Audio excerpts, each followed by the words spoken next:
When you talk about beloved players in Kentucky football history, I think this guy is going to be right up there with those guys you think about. So, Lynn, first of all, thanks for joining us today. I appreciate y'all for having me on, man. How's that sound when you start to think about really going down in football lore as a real hero around here? How does that sound to you? That sounds great. You know, it's obviously I'm blessed. You know, just to be able to be mentioned in something like that. You know, I'm excited. You know, that's it. Yeah. Lynn, I remember when you first arrived at Kentucky, obviously as a receiver and a specialist and that kind of thing, and you were kind of a conservative guy. Just talk to me about how much you've grown up just as a person and a football player over that time. You know, I came in, I was a little anxious. You know, I wanted to play right away, so you know, and things weren't going my way, so I would go a tweet. You know, just try to get the coach's attention. You know, he sat me down. Coach Stoops sat me down. You know, just taught me how to be patient, you know, and over the 3 years I've been here, it's just helped me grow as a man, as a player, and as a teammate to Kentucky. It's got to be hard to do, though, to be patient, because you know what you're capable of. You know what you were able to do in high school. You know what kind of athlete you are. You know what that's all about. So I think that says something about you, though, and your character and what kind of guy you are, that you're able to take that coaching and take that in and take that feedback. Not always easy to do. No, it's definitely not easy to do, you know, because I'm a very confident guy. Sure. You know, confident at everything I do. You know, I just feel like I could do anything I put my mind to. So when I came, you know, it was kind of hard. I had G in front of me, Juice, you know, so I just had to learn how to be patient, and it worked out for the better for me, for real. When you came to Kentucky, like I said, you weren't a quarterback, nor were you a running back, but yet you end this season as the leading rusher in the SEC, and you were a starting quarterback in the SEC. If I told you that either one of those things were going to happen when you first got here, would either one of them be more unbelievable than the other? Man, I wouldn't even. I probably would have laughed at you. Like, yeah, you right. But nah, I never thought I'd be playing starting quarterback, you know, for the second half of the season and being a leading rusher. Maybe a receiver, but had the leading rusher in the SEC. So it's a blessing. Talk about this team. You know, as I think about the progression that this team has made and really all the adversity that you faced. And I think there's so many things that I love about this team that I love watching. I never wanted the season to end just because of the way I saw you guys really all come together. What is it about this group of guys that really allowed you guys to, in the face of such adversity, come together? Well, the group of guys, you know, that they got there now and I was a part of, we all played with a chip on our shoulder, you know. We all come from similar backgrounds, and we all want the same thing. We like to compete. We never back down from anything.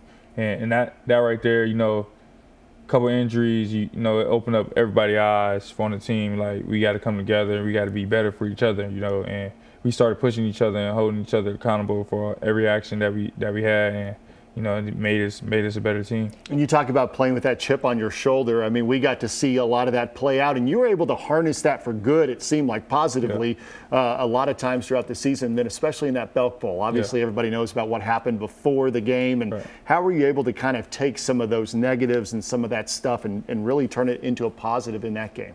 What it really was, they just had fuel to the fire, you know, like, it's a lot of people that always doubted us as a team, and you know, they doubt Coach Stoops' ability to coach us. And to me, I think he's one of the best coaches there is in college football in history. So, you know, he can take anybody and produce and make them something. You know, just look at Josh Allen, came in as a 2-star recruit and number 7 pick in the first NFL draft last year. So it's like you can't tell me he's a bad coach. We talked an awful lot on our pregame football radio show about culture and about, you know, I think that's something that Mark Stoops has talked an awful lot about, and really what the culture in that locker room is like for you guys, that it really, you feel it. It's blue collar. To your point, there's a chip on your shoulder, something to prove, but it's one thing to talk about culture. It's another thing to live it, and another thing to really see you guys come together like that. What is Mark Stoops doing that is working so well? You know, he's listening. He give us a voice. You know, he hears us out, even if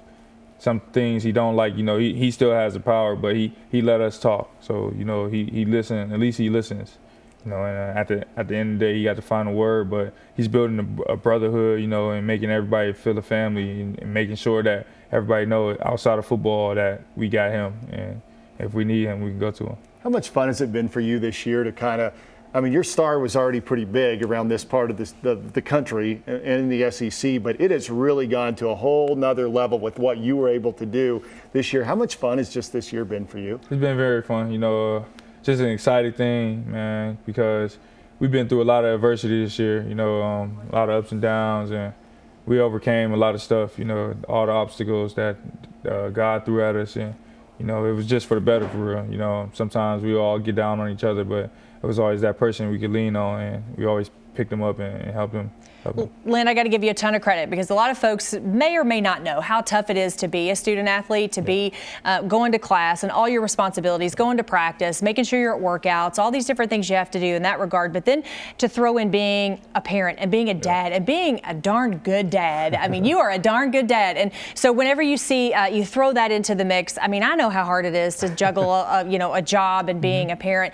So how were you able to do that? Because I think that is incredibly commendable that you not only did it, but did it at such a high level and are continuing to do it. You know, it's just dedication. You know, I want my son to have the best life he can ever have. You know, I want to be there for him, and I want to be able to tell him what I did and show him what he's capable of, and you know, just give him the layout and let him live his life for real. Let's talk a little bit about your future, because you've already cemented your legacy here, but there's still more for you to accomplish and maybe to prove to yourself. So what is next? I mean, as far as the NFL is concerned, what do you want to prove? What do you think you need to prove to everybody? You know, I just want to submit another legacy, or whoever take a chance on me. You know, they're going to get the best out of me, and you know, it's going to be similar. You know, I want to leave my mark wherever I go. So you got a plan in place, then you'll continue. Will you stay in Lexington to work out and kind of keep? Right now I'm working out, you know, in Pensacola at Exos in Florida. For the time being, I'm here. I'm going to work out with my strength and condition coach. You know, he's the best. I told Coach Ed this morning when I was up there with him, like, I thanked him for everything he taught me, because it's going a long way. Now, when you go to the next level, every analyst and every talking head on TV is going to break down everything about every player, including yourself, positively and negatively. And one of the things they're going to say is, well, he only played a handful of games as a receiver in college his senior year. What do you say about that? And how did playing quarterback help you to be a better receiver at that next level? Well, you know, playing quarterback, I got the benefit of the doubt of knowing, like, how I want a receiver to run a route, where it needs to be, how fast it needs to be. And now that I play both of the positions, I got the benefit to know, like, what I need to do, when I need to do it. And to the ones that would say that, well, you can miss your shot, and you know, somebody's gonna take a chance on me. Well, I would say I listened to Vince Morrow talk about you know, throughout the course of the season. And one of the things that he said about you that really stuck out in my mind more than anything was he talked about what a high football IQ you have. Yeah. He said, I'm telling you right now, Lynn Bowden has one of the highest football IQs of any player I've ever been around, which says to me, you put you anywhere on the field, you can play the game. You definitely can. Yeah, so I think that's huge for somebody like Vince, who's been around a lot of guys, to say that about you. So I can't wait to. I'm gonna look good in a Lynn Bowden jersey. I'm pretty sure. Definitely. Yeah, definitely. I'm gonna look good in that. Are you hoping that's a Steelers jersey, or because I know you've said in the past? I play anywhere, you know, but Steelers is my favorite team. So if they just come get me, I'd be, you know. That'd be nice. I want to know if this is a fair comparison, because everybody, because of Kentucky, wants to say Randall Cobb, Randall Cobb. I mean, is it Randall Cobb? Is there another player in the league, maybe other than Randall, that you kind of pattern yourself after, you look at and say, hey, I can do that as well? For the longest, it was Marcus. Not Marcus. Well, when I played quarterback, it was Marcus Mariota. But when I figured out, you know what I'm saying, I was coming up here, I started watching DeAnthony Thomas, because I knew I was going to be a receiver and slide and wildcat. You know, it's just somebody I looked up to. You know, just to play after.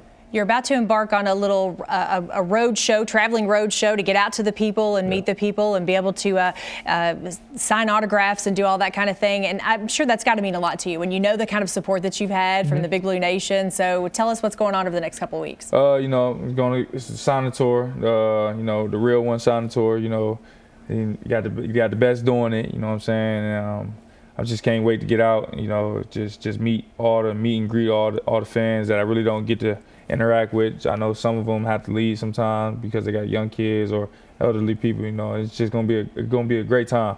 You know, catch some vibes with the people and talk to them. Yeah.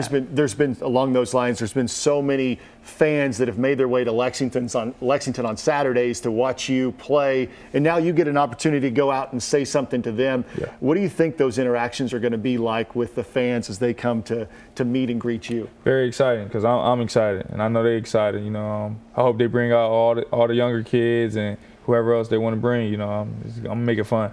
So a couple more questions in. As we look towards next season with this UK football team, you know what's coming back from a quarterback perspective. You know Terry Wilson's going to be healthy. Sawyer Smith.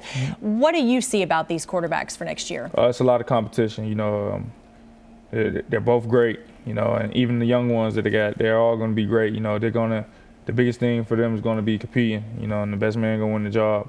You know, I played with both of them, and they both capable of being #1 quarterback in the SEC. So it's just depending on how much they want it, and how much they're gonna put, how much time they're gonna put into it, they can do it. Citrus Bowl win, Belk Bowl win. Kentucky's always been disrespected in a way, and certainly Stoops has helped the national perception of Kentucky football. But do you think Kentucky football has arrived in the way that other people outside of this state say, hey, that's a pretty good football team? Definitely. You see people around the world, they're starting to take notice, like what Kentucky is and where they're going to be in the next couple of years. You know, even this year. You know, I can see them competing down in Atlanta for an SEC title this year. So I think people are going to start to wake up. What will you miss the most about Lexington, besides the fans and all that good stuff? What will you miss the most? Let me see. Drake's. There you go. What's not to love? Yeah, Drake's. What's not to love? Coach, Tater tots? Nah, Coach Henshaw introduced me to the sriracha wings. Ooh, okay. There you go. Yeah. What's not to love about Drake's, right? Yeah. And so you'll be back, I'm sure, visiting here and Yes, I there will. and keeping up with the Wildcats. I definitely will. My last question for you is, Lynn, a lot of people are going to remember this season as the Lynn Bowden season, just because it was so unique in the way that it played out, and a receiver played quarterback and all those sorts of things. When you look back on this season in particular, what do you want the fans to remember and say about you? That I was a dog. You know, that's you know, every play I played with my heart. You know, every game, you know, I played with everything I had in me. You know, I left it all on the field.